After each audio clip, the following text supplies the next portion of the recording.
Okay so चलिए शुरू करते हैं आज के सेशन को। तो जी हाँ, गुड इवनिंग, नमस्कार। मेरा नाम है अनुराग दीक्षित और आप सभी का स्वागत है पाठशाला रेलवे एग्जाम में। उम्मीद करते हैं कि मेरी आवाज़ ठीक ढंग से आप तक पहुंच रही होगी और वीडियो की क्वालिटी भी सब सही होगी। मनिंदर ने लाइट जला दी है। लाइट जलाने के बाद तुरंत बाद हम लोग अपने सेशन को आज को शुरू करने वाले हैं, ठीक।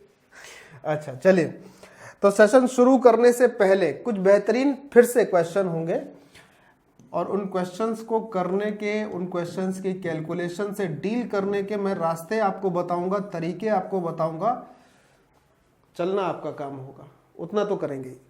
जितना भी नया बच्चा जुड़ता है ना, उन सभी के लिए बता दूं कि क्लास की जो डेली टाइमिंग है वो 3:30 से और 3:30 से इस क्लास में सभी को आपको जुड़ना है, सबको जुड़ना है, ठीक है। और साथ ही साथ लाइक और शेयर जरूर करते रहना है।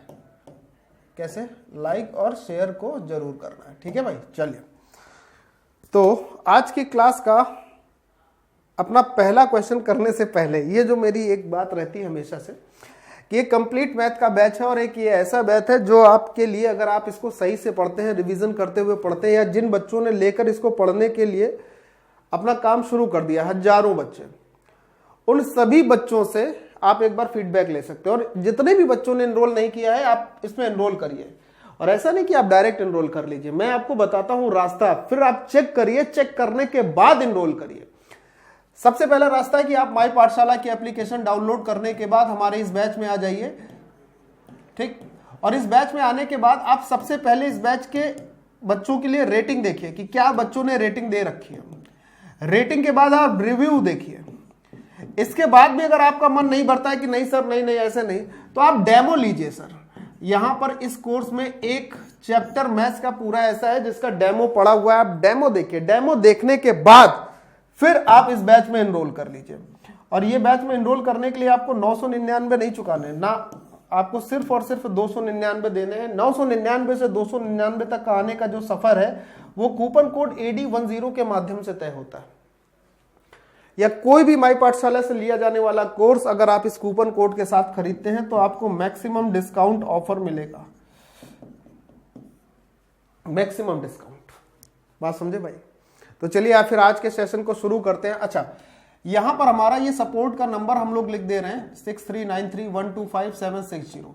आप पर्याप्त रूप से डेमो लीजिए। डेमो लेने के बाद अपने निर्णय को करिए। निर्णय करने के बाद फिर आप इस बैच में एनरोल करिए।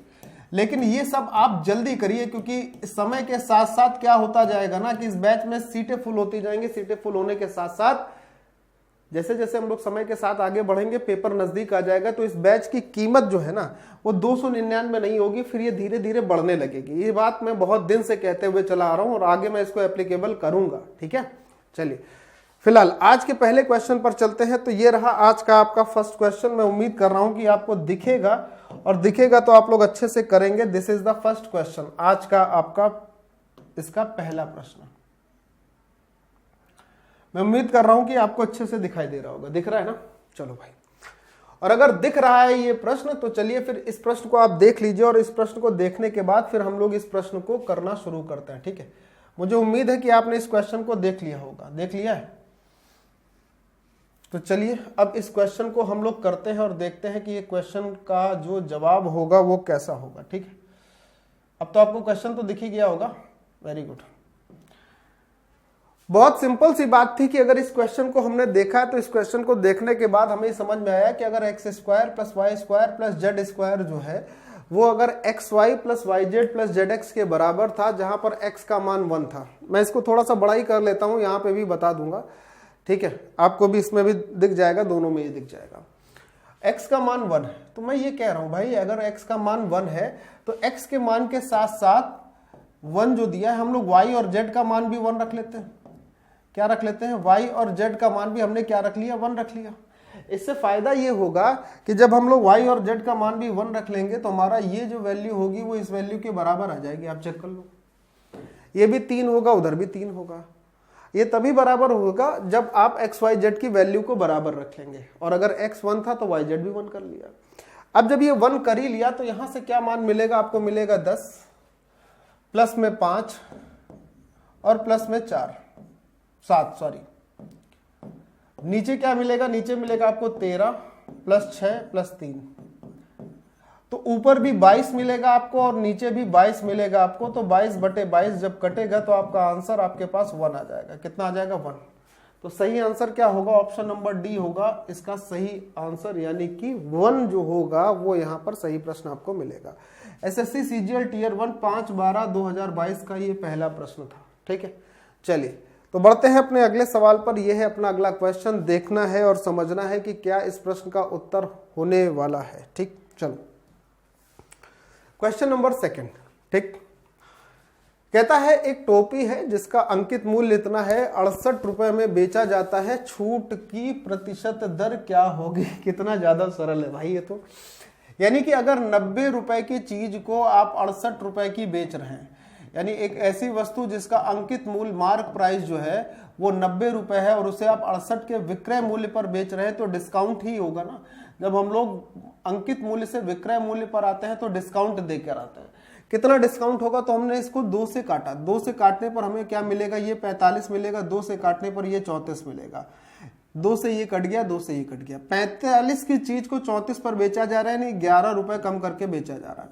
11 रुपए 45 पर कम किए गए हैं, तो 11/45 गुणे 100 होगा आपका आंसर के रूप में। ठीक है, अब इसका अगर हम काटा पीटी और थोड़ा सा हिसाब किताब बना ले तो कटने पिटने के बाद क्या आएगा? देखिए 5 से काटेंगे तो 20 बार हो जाएगा और 5 से काटेंगे तो 9 बार हो जाएगा।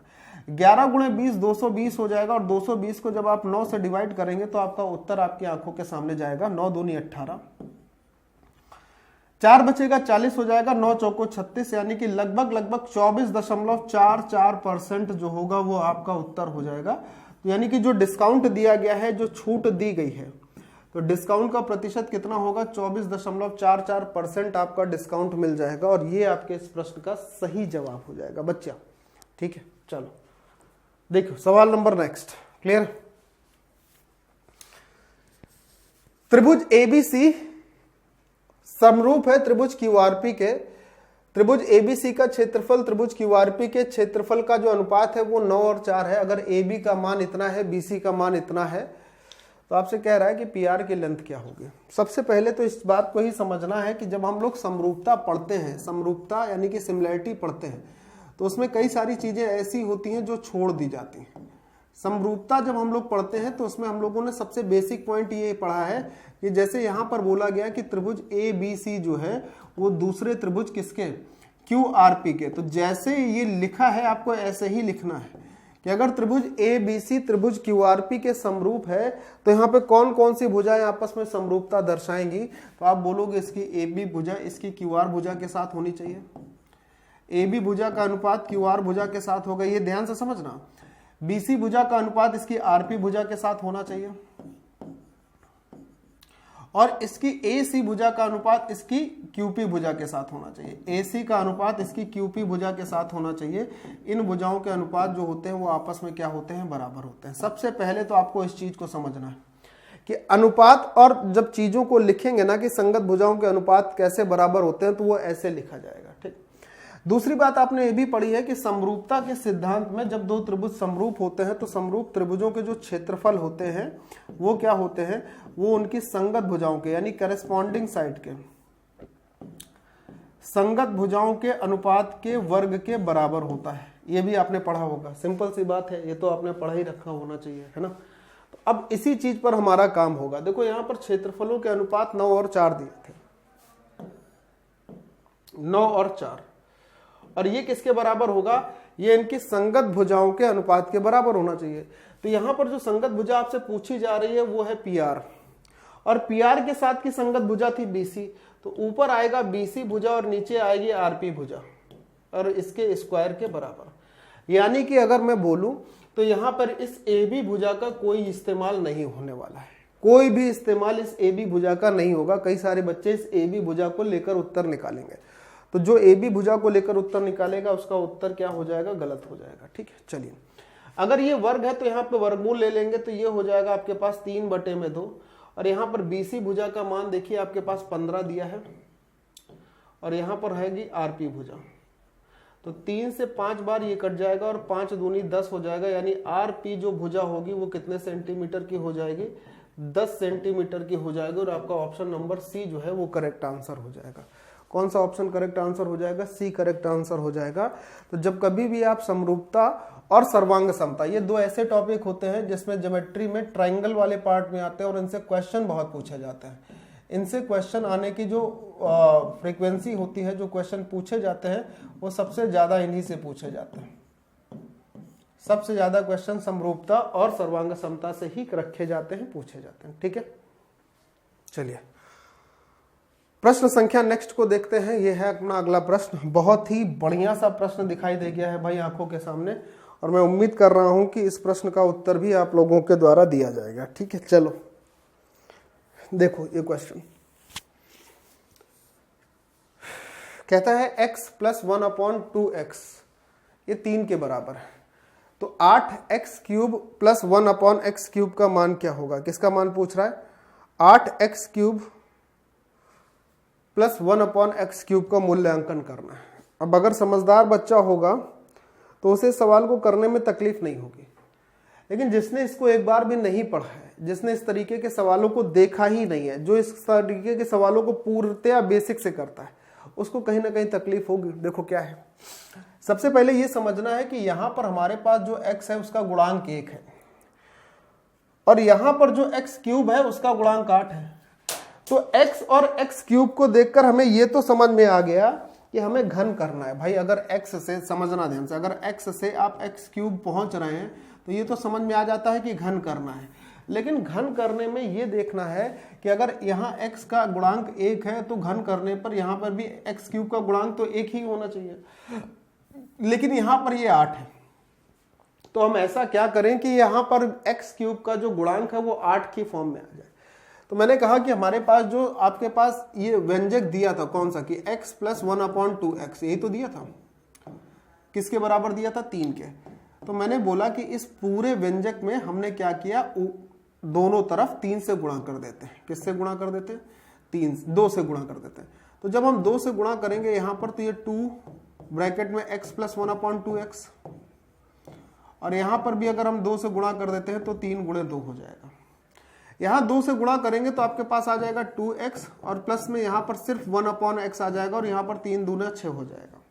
यानी अब आपके पास 2x प्लस 1/x का मान 3 है, और अगर ये मान 3 है तो अब आप घन कर दीजिए। घन जब आप करेंगे तो आपके पास ये हो जाएगा 8x क्यूब, 2 का क्यूब 8, x का क्यूब x क्यूब, प्लस में 1/x क्यूब।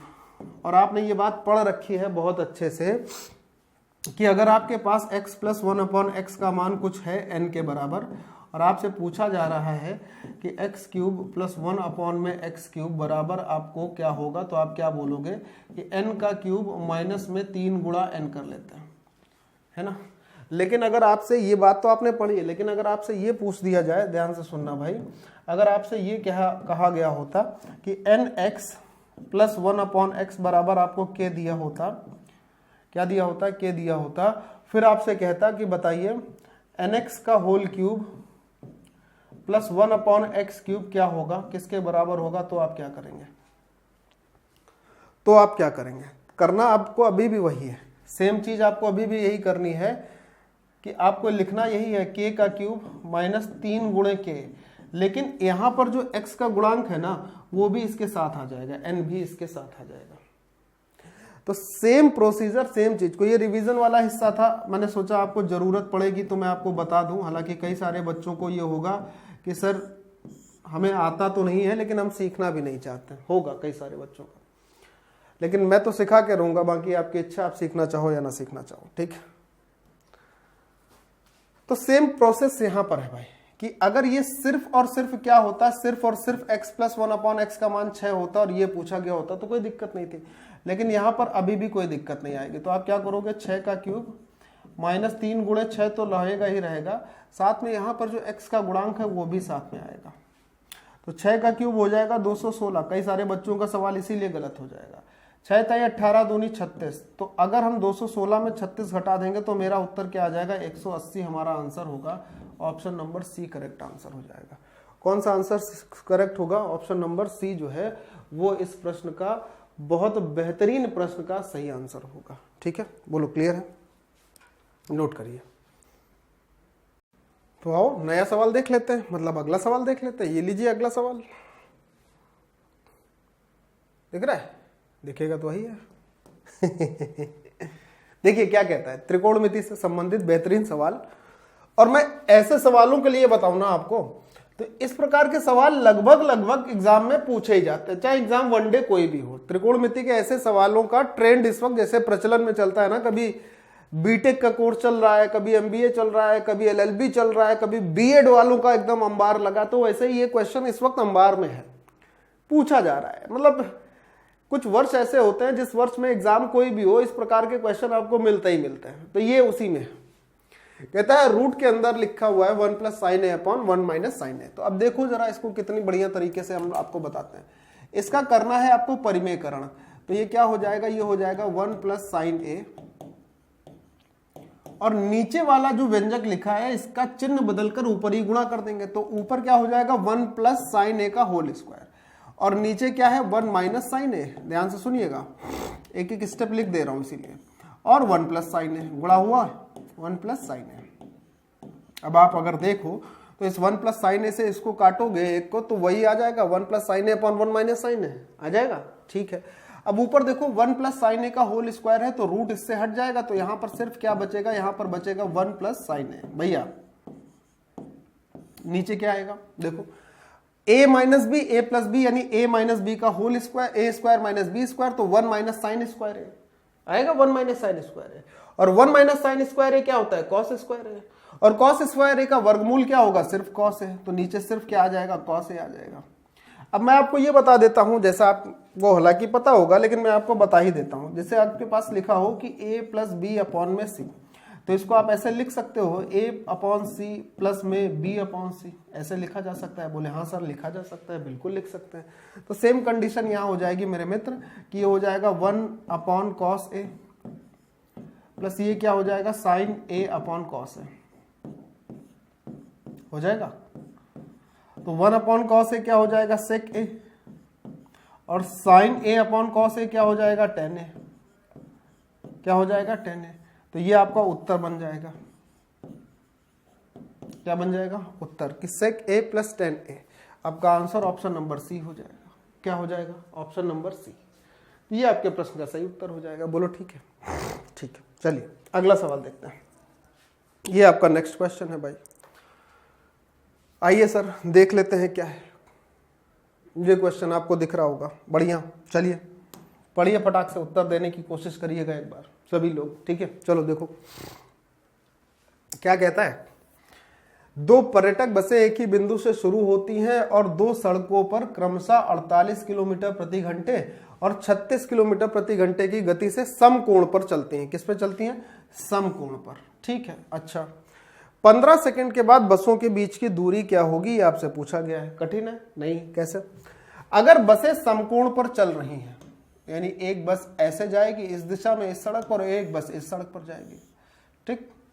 अच्छा इस सड़क पर जो जा रही बस उसकी दूरी, उसकी जो गति है वो 48 किलोमीटर प्रति घंटे है। कितनी है, 48 किलोमीटर प्रति घंटे की स्पीड से जा रही है।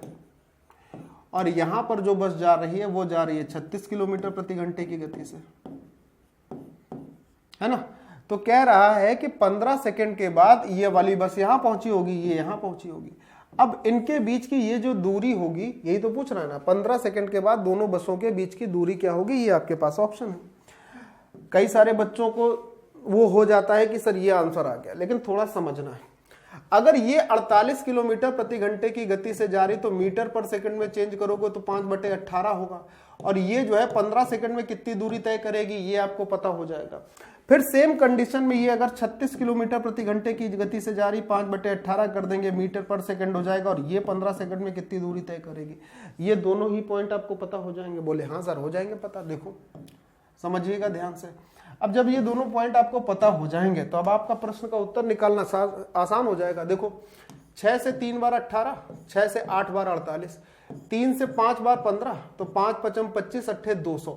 यानी कि इस दिशा में जा रही जो ट्रेन थी वो 15 सेकंड में 200 मीटर चलेगी। कितने मीटर चलेगी, 200 मीटर चलेगी। देखो 5 × 5 = 25, 8 = 200 मीटर। और इस दिशा में जा रही ट्रेन कितना चलेगी, 5 दूनी 10 × 15 150 मीटर। अब आपको ये पता चल जाए, अगर कितनी सिंपल सी बात है, अगर आपको ये पता चल जाए कि एक समकोण त्रिभुज है और समकोण त्रिभुज में ये भुजा इसकी 200 है और ये भुजा इसकी 150 है, तो ये वाली भुजा नहीं निकलेगी क्या? बोले सर निकल आएगी। कैसे निकलेगी? 3 4 5 का अनुपात होगा, तो 3 5 15, 4 5 20, तो 5 5 25 हो जाएगा, और एक जीरो सब में लग रहा था तो एक जीरो और लग जाएगा।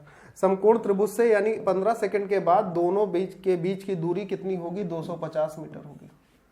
भैया यहाँ पे क्या लगाया गया? यहाँ पे लगाई गई पाइथागोरस ट्रिपलेट 3 4 5 वाली। कुछ बच्चों को कौन ना समझ में आया हो, तो पाइथागोरस प्रमेय से सबसे छोटी ट्रिपलेट होती है 3 4 5 की। देखना ध्यान से, अब 3 4 5 की ट्रिपलेट होती है, तो ये अगर 150 हो, ये 200 हो, तो 5 का मान कितना होगा? तो 150 से अगर 3 से 150 गए तो 50 गुना हुआ, 4 से 200 आए तो भी 50 गुना होगा, तो 5 से कितने गुना पर जाएंगे तो क्या होगा? 5 से भी तो 50 गुना जाएंगे, और 5 का 50 गुना क्या होगा? 250 ही तो होगा। तो इसीलिए आपका आंसर क्या हो जाएगा भाई? 250। हाँ, इसी वजह से हुआ है, ठीक, पाइथागोरस ट्रिपलेट की वजह से। चलिए नेक्स्ट, आइए अगला सवाल। चलो देख लो भाई, देखो कहता है 5 अलग अलग दिनों में 2 व्यक्तियों की कमाई को दर्शाया गया। P की कुल कमाई का Q की कुल कमाई से क्या रेशियो होगा? तो हमारे पास P की कुल कमाई कहाँ लिखी है? P की कुल कमाई ये लिखी है, Q की कुल कमाई ये लिखी है, इन्हीं दोनों का अनुपात पूछ रहा है। जितनी जल्दी जोड़ के गेम कर लेंगे उतनी जल्दी आपका आंसर आ जाएगा। चलिए जोड़ लेते हैं। तो 6 5 11 5 16, 16 5 21 का 1, यानी कि आंसर वो होगा जिसमें पहला पार्ट, अनुपात पूछा है ना, सुनिए, जिसमें पहला पार्ट और दूसरे पार्ट का अनुपात पूछा है, तो पहला पार्ट जो होगा उसकी इकाई का अंक 1 होना चाहिए। क्योंकि इतने सारे ऑप्शन लिखे हैं तो हमें यह समझ में आता है कि कहीं भी किसी को क्या नहीं किया गया है? सरलीकृत नहीं किया गया, क्योंकि इनको जोड़ने पर अगर सरलीकृत किया जाता तो इतने बड़े बड़े ऑप्शन आंसर में नहीं होते। ये भी चीज समझने वाली होती, इसलिए मैं कह रहा हूं कि पहला जो वो आएगा उसकी इकाई का अंक 1 होगा। तो हमारे पास ये ऑप्शन तो गलत साबित हो गया, बाकी सब में हमारे पास कितना है? 1 है ये। चलो, तो क्या हुआ था? 6 5 11 5 16 5 21 के 1 हासिल लगेगा 2, तो 2 और 9 11, 11 और 6 17, 1 18, 18 और 3 21 के 1 हासिल, फिर 2 लग जाएगा, 2 और 1 3 हो जाएगा, 4 3 और 2 5 हो जाएगा। कितना हो जाएगा? 511। यानी पहला वाला जो हिस्सा आ जाएगा वो आ जाएगा 511 के अनुपात में, ये P की कुल कमाई होगी। अब अगर हम Q की कुल कमाई की बात करें तो 511 किसके साथ लिखा है? सिर्फ 556 के साथ लिखा है। ये आपका उत्तर हो गया। तो ना इसको चेक करना है ना इसको चेक करना है, और ना ही सब कुछ जोड़ना है। अगर आप और भी चेक करना चाहते हो तो इसकी इकाई का अंक देख लेते, बस काम खत्म हो जाता। 6 2 8 8 16 के 6 हासिल 1 लगता। यानी दूसरा ऑप्शन होता जिसमें इकाई का अंक 6 होता, तो वो किस में है? सिर्फ पहले ही ऑप्शन में है। यानी इसमें आप करोगे तो इकाई का अंक क्या आएगा? 6 आएगा, और टोटल जोड़ोगे तो ये 556 होगा। तो अनुपात क्या मिलेगा भाई? 511 बटे 556। आपका आंसर होगा ऑप्शन नंबर ए। कौन सा होगा? ए। ठीक है, चलो नेक्स्ट देखो। आइए अगले सवाल पर, सवाल नंबर 9।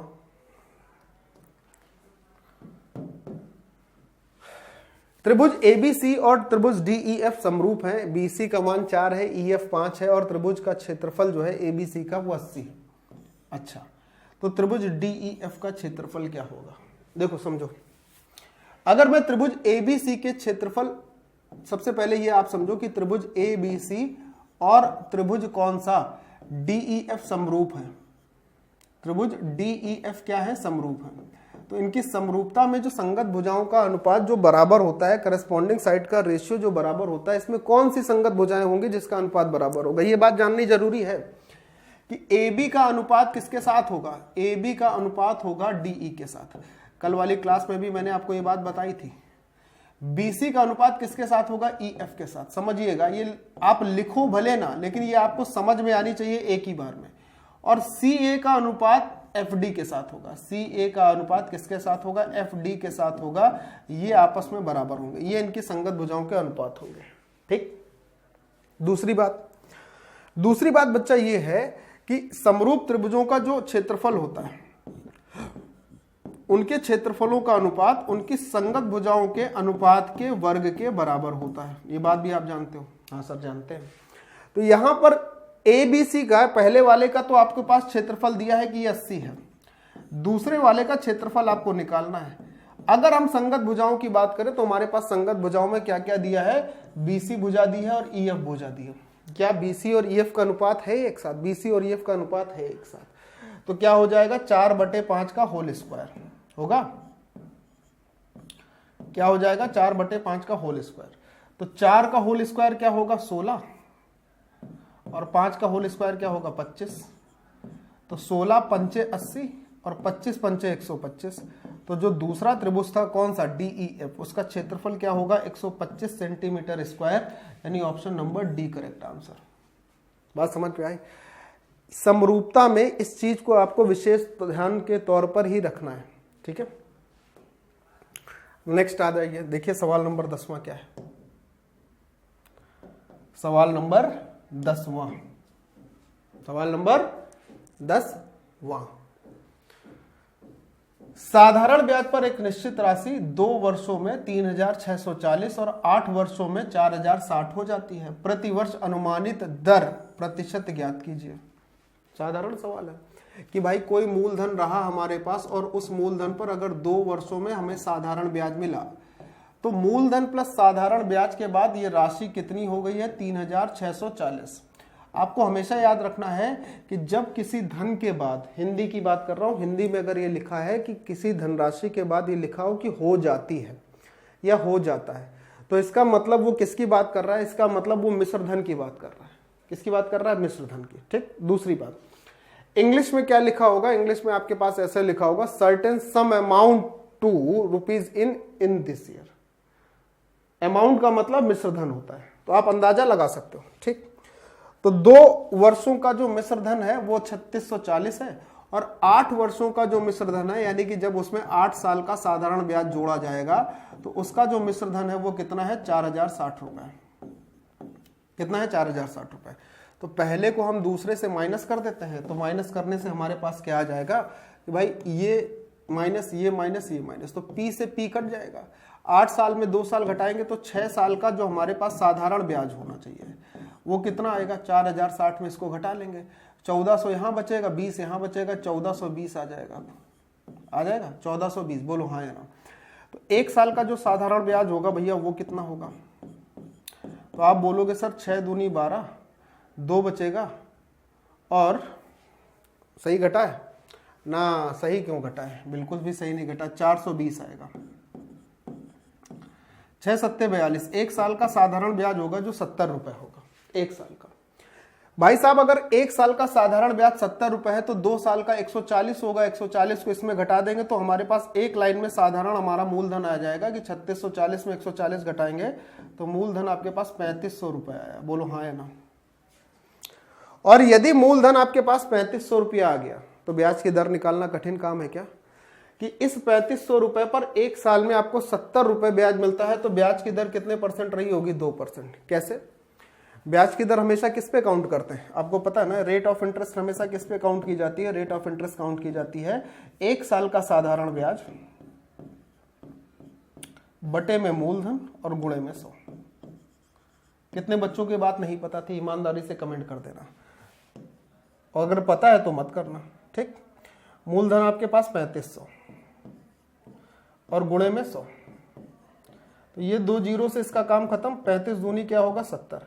यानी जो रेट ऑफ इंटरेस्ट बनेगी भाई साहब वो कितनी बनेगी? वो बनेगी 2%। यानी कि आंसर बनेगा ऑप्शन नंबर बी। बोलो ठीक है, क्लियर? हाँ या ना।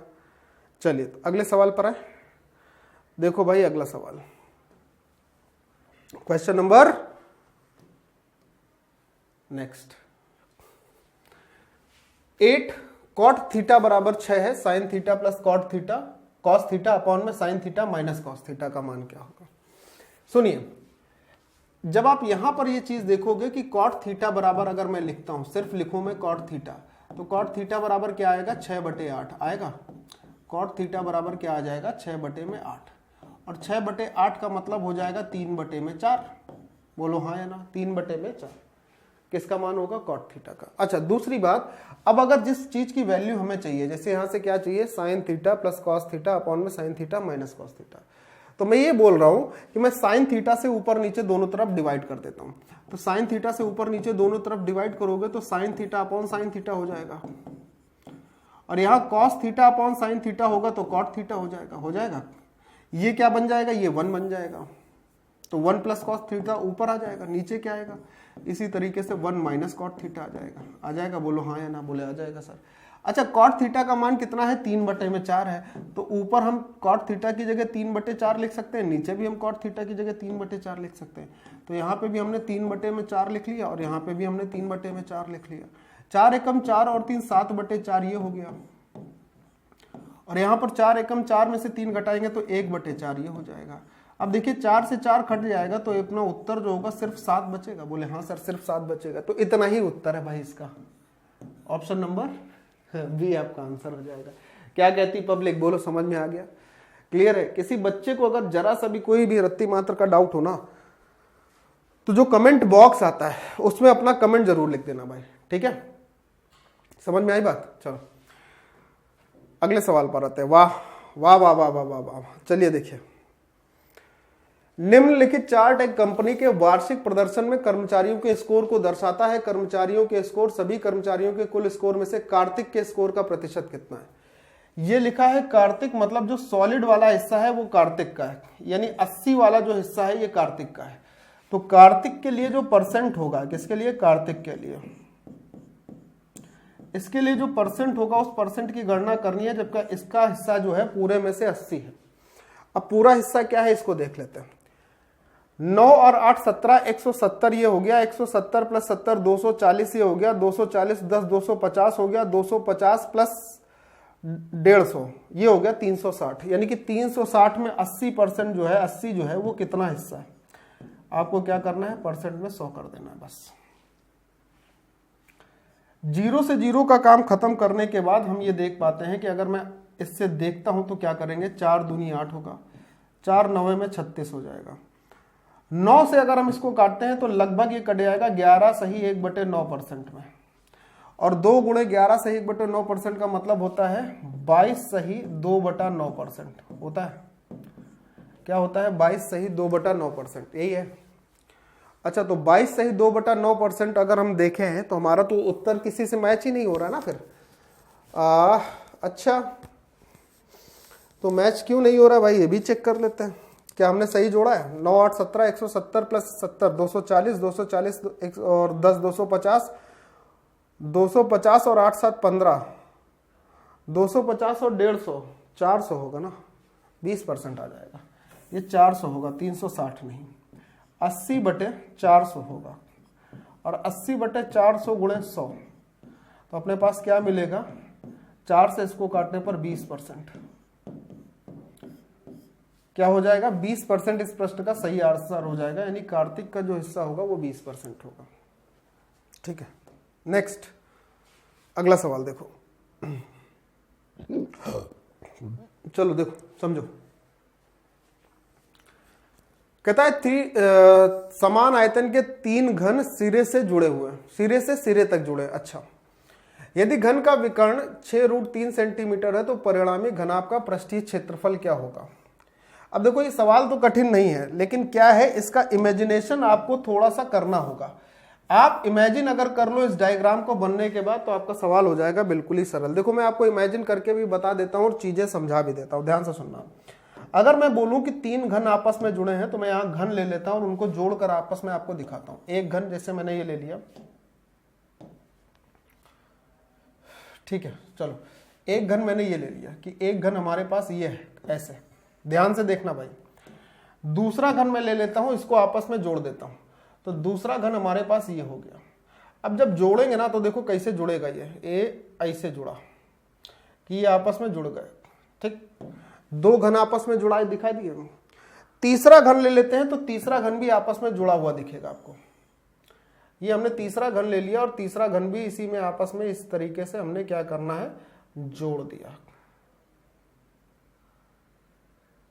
तो भाई साहब ये हो गए 3 घन आपस में जुड़े हुए। अब दिख रहे 3 घन आपस में जुड़े हुए। ये 3 घन आपस में जो जुड़े तो जुड़कर इन्होंने बना दिया घनाभ। अब आप देखो जरा, सवाल आपसे ये कह रहा था कि जो 3 घन आपस में जुड़े हुए हैं इसमें घन का विकर्ण 6√3 है। समझना ध्यान से, अगर घन का विकर्ण 6√3 होता तो घन का विकर्ण होता क्या है, भुजा √3 यानी a√3। और ये आपके पास अगर 6√3 दिया है तो √3 से √3 कट जाएगा, a बराबर आपके पास कितना आ जाएगा, 6 सेंटीमीटर। यानी घन की जो भुजा होगी वो कितने सेंटीमीटर होगी, 6 सेंटीमीटर। बहुत ध्यान से सुनना, यानी प्रत्येक घन की भुजा का मान हो गया 6 सेंटीमीटर। मतलब ये भी 6 सेंटीमीटर, फिर ये भी 6 सेंटीमीटर, फिर ये भी 6 सेंटीमीटर। अब घन की प्रत्येक भुजा 6 सेंटीमीटर, यानी घन की जो चौड़ाई होगी ना वो भी 6 सेंटीमीटर होगी, घन की ऊंचाई भी 6 सेंटीमीटर होगी और चौड़ाई भी 6 सेंटीमीटर होगी। तो मैं आपसे कहना ही सिर्फ इतना चाह रहा हूं कि जब ये 3 घन जुड़कर एक घनाभ बने तो घनाभ की लंबाई आपको दिखेगी अब कितनी। अब ये जो घनाभ बना है यानी कि क्यूबॉइड बना है, ध्यान से सुनना, ये क्या बना है, ये जो घनाभ बना, इस घनाभ की अगर मैं लंबाई की बात करूंगा तो लंबाई क्या होगी, 6 × 3 यानी 18। लेकिन चौड़ाई अभी भी इसकी 6 ही रहेगी, यानी चौड़ाई जो होगी वो 6 ही रहेगी और ऊंचाई भी इसकी 6 ही रहेगी। तो अब इस प्रकार से बनने वाले घनाभ का कुल पृष्ठीय क्षेत्रफल पूछ रहा था। तो घनाभ का पृष्ठीय क्षेत्रफल क्या होता है, 2 ब्रैकेट में LB + BH + HL, यही होता है, होता है? बोले हाँ सर। LB का मतलब 12 × 6, 18 × 6 108, BH का मतलब 6 × 6 36 और HL का मतलब फिर से 18 × 6 तो फिर से 108। 108 108 216, 216 दूनी 432, 432 + 36 दूनी 72, 504 हो जाएगा। यानी कि जो इस घनाभ का पृष्ठीय क्षेत्रफल जाएगा वो कितना जाएगा, 504 सेंटीमीटर स्क्वायर। और ये इस प्रश्न का आपका आंसर बन जाएगा 504 centimetre square, option number B. किससे, 2LB BH HL से। अच्छा ज्यादा घूम गए इधर, चलो भाई सही हो जाता है ठीक है, 2LB BH HL से, 2LB + BH + HL से, 2 × 108 + 36 + 108 बराबर 504 सेंटीमीटर स्क्वायर। ठीक, डायग्राम समझने के लिए यहां देख सकते हो, पूरा बना के आपको बाकायदा समझ आया। ठीक, चलिए आते हैं अगले प्रश्न पर। क्या है अगला प्रश्न, ये है, अरे भाई साहब बहुत ही ज्यादा सरल है ये तो, है ना। tan A का मान दिया है 5/12, tan A का मान 5/12 और tan क्या होता है, tan होता है लंब बटे में आधार, लंब बटे आधार। यानी कि किसी पाइथागोरस समकोण का ये लंब होगा, ये आधार होगा। तो कितनी सरल सी बात है कि अगर लंब आपके पास 5 है, आधार आपके पास 12 है और ये समकोण बनेगा तो कर्ण इसका 13 होगा। 100% कोई रोक नहीं सकता है, कर्ण आ गया आपके पास 13। अब आपसे कह रहा है cos A का मान क्या होगा। cos A क्या होता है, cos A होता है आधार बटे कर्ण। cos क्या होता है, cos होता है आधार बटे में कर्ण, होता है ना। तो आधार क्या है, आधार आपके पास 12 है, कर्ण आपका क्या निकल आया 13, तो आपका उत्तर क्या हो जाएगा 12/13, ऑप्शन नंबर डी आंसर। खैर इसमें तो ये मैं नहीं कहूंगा कि आपको बहुत ज्यादा ध्यान देने की जरूरत है, ये त्रिकोणमिति का सबसे बेसिक पार्ट है, इसमें बहुत कोई ज्यादा ध्यान देने की आवश्यकता नहीं थी। अगला सवाल ये देखिए, क्वेश्चन नंबर नेक्स्ट देखिए भाई। आप लोग कहते थे ना कि ऐसे क्वेश्चन कहाँ आते हैं जो आप कराते हो, देखो कहाँ नहीं आते, आप बताओ कहाँ नहीं आते। दो संख्याओं का लघुत्तम इतना है, उनका महत्तम इतना है, एक संख्या इतनी है, दूसरी संख्या क्या होगी। दुनिया का बच्चा अब ये जान गया होगा कि सर आपने कई बार बता चुके हैं कि लासा गुणे मासा, लासा पा यानी कि एलसीएम, एलसीएम गुणे एचसीएफ बराबर क्या होता है, पहली संख्या गुणे दूसरी संख्या। इस चीज से सभी लोग परिचित हैं। अच्छा कितना है एलसीएम 4104, एचसीएफ कितना है 9, उसमें से एक संख्या कितनी दी है 171, दूसरी संख्या का आपसे पता पूछ रहा है। तो भैया 9 एकम 9, फिर यहां से 9 8 17 बचेगा, 9 9 में 81। अब जिसको 19 का पहाड़ा आता है वो तो काम बना लेगा, जिसको नहीं आता वो चूक जाएगा। तो 19 का पहाड़ा तो याद हो ही गई। 19 दूनी 38, 3 बचेगा 30 हो जाएगा, 19 एकम 19, 11 बचेगा, 19 छक्के 114, यानी दूसरी संख्या आपके पास 216 होगी। क्या होगी? 216। डी राइट आंसर होगा। कौन सा आंसर होगा राइट? बोलो ठीक। तो आज के सेशन में इतना ही रखेंगे, फिर अगले सेशन में आपसे मुलाकात करते हैं। तब तक अपना ध्यान रखिएगा। बाय बाय, जय हिंद एंड टेक केयर।